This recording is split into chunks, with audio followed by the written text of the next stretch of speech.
Bonjour camarades, bonjour chers frères et sœurs, et soyez les bienvenus chez vous. Je tenais ce matin à vous dire merci du fond du cœur.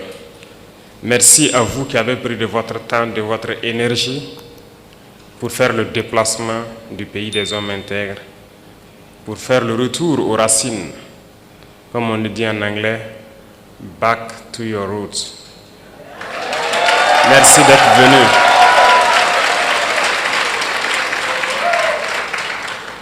Vous nous avez fait preuve de fraternité, vous nous avez fait honneur, et je prie Dieu qu'il continue à vous bénir tous, à vous donner la santé, la force nécessaire de pouvoir continuer à revenir à vos sources.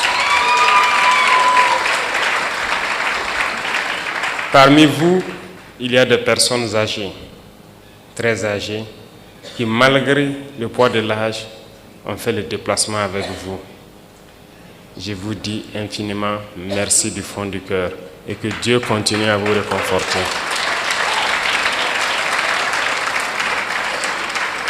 Je suis de bout en bout tout votre séjour parmi vos frères.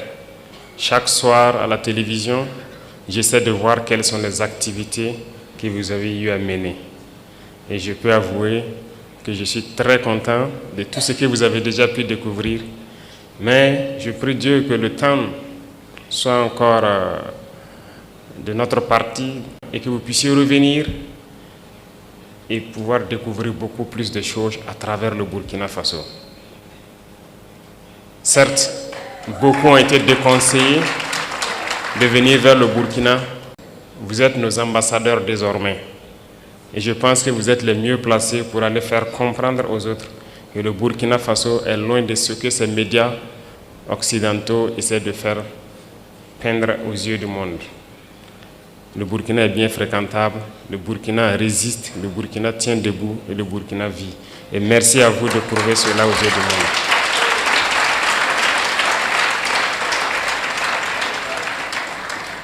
Je vous salue également pour votre détermination à vouloir nous accompagner dans notre lutte, à vouloir donc accompagner vos frères et sœurs ici au Burkina Faso en investissant dans tous les domaines possibles.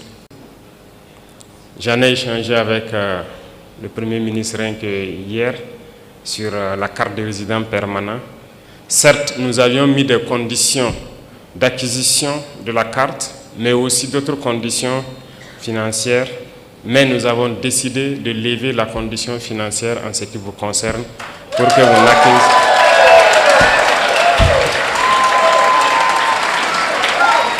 Donc pour vous, il sera question juste de vous en tenir à la question de la carte.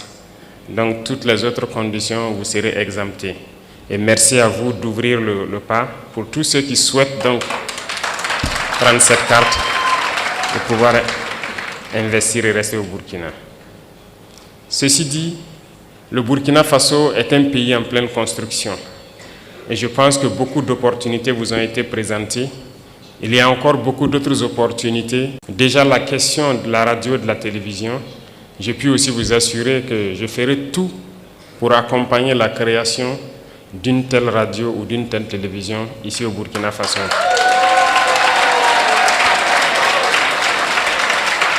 Parce que la communication est une arme et personne ne peut raconter notre histoire mieux que nous-mêmes.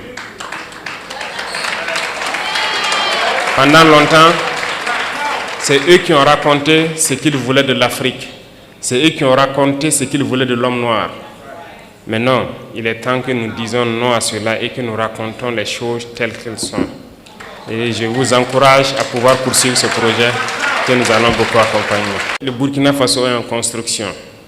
Nous avons commencé à changer beaucoup de nos lois pour permettre un meilleur vivre ensemble, mais aussi pouvoir sécuriser les investissements des Burkinabés et de tous ceux qui voudront venir investir au Burkina Faso. Quand on prend le domaine de l'immobilier, par exemple, c'est un domaine en pleine expansion au Burkina Faso. Nous prenons le domaine de l'agriculture et de la transformation agricole, notamment l'industrie agroalimentaire, l'énergie. Bref, il y a beaucoup de domaines qui sont donc ouverts et nous avons besoin des cerveaux de nos frères pour venir construire ici les industries qu'il faut pour transformer nos matières premières, et c'est nous qui devrons nourrir le monde et non nous qui devrons aller quémander aux yeux du monde. Et c'est bien possible que l'Afrique nourrisse le monde. Et donc je vous invite à pouvoir réfléchir, vous mettre ensemble peut-être, mais je vous assure que nous allons vous accompagner pour pouvoir investir dans des domaines clés au Burkina Faso qui peuvent vous être bénéfiques et bénéfiques à tous vos frères ici. Et ça, c'est l'essence même de notre lutte.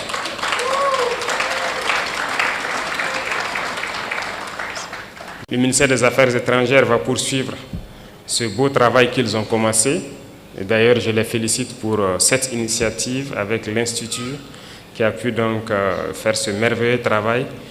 Continuez le travail de présenter les opportunités pour pouvoir vous guider et vous canaliser vers les investissements structurants et bénéfiques. Et nous allons continuer à suivre ça de très près pour que vous ne soyez pas déçus de votre investissement au Burkina Faso. Reconnaissez une chose, la lutte que nous menons est âpre et c'est une lutte d'endurance. Et vous avez décidé de porter notre message à travers le monde. Nous ne luttons pas pour le Burkina Faso tout seul, nous luttons pour l'Afrique, nous luttons pour l'homme noir, nous luttons pour la dignité de l'Afrique, nous luttons pour le bien-être de nos populations. Et qui lutte pour la dignité et le bien-être de sa population a aussi quelque chose en cœur. Nous sommes de tout cœur avec tous les peuples qui luttent pour la justice, pour l'égalité, pour le bien-être. Et nous sommes amis à tous les peuples qui nous respectent et qui respectent notre souveraineté et notre dignité. Et merci à vous d'accompagner donc ce combat que nous menons. Il est très difficile de mener ce type de combat. Et je sais que vous le savez mieux que moi. Voir l'Afrique se réveiller, c'est un cauchemar pour certains. Mais pourtant, l'Afrique est en train de se réveiller. Et l'Afrique va se réveiller.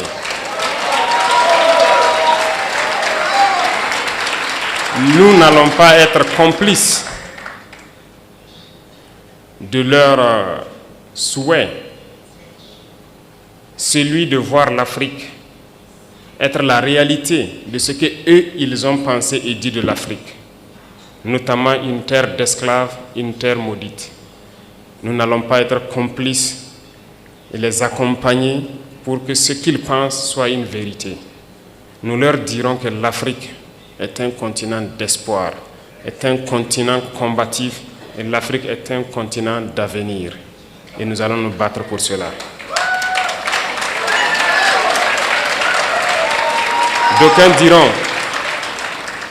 D'aucuns diront que c'est impossible pour l'Afrique de rattraper le retard, de se réveiller. On nous l'a dit lorsqu'on a voulu prendre le destin de notre pays, qu'il est impossible de faire ce que nous voulons. D'autres nous ont découragés. Ils ont toujours pris des exemples de héros africains qu'ils ont tués pour nous dire que ces héros ont essayé mais ils n'ont pas pu. Pour nous faire comprendre que c'est une peine perdue notre lutte.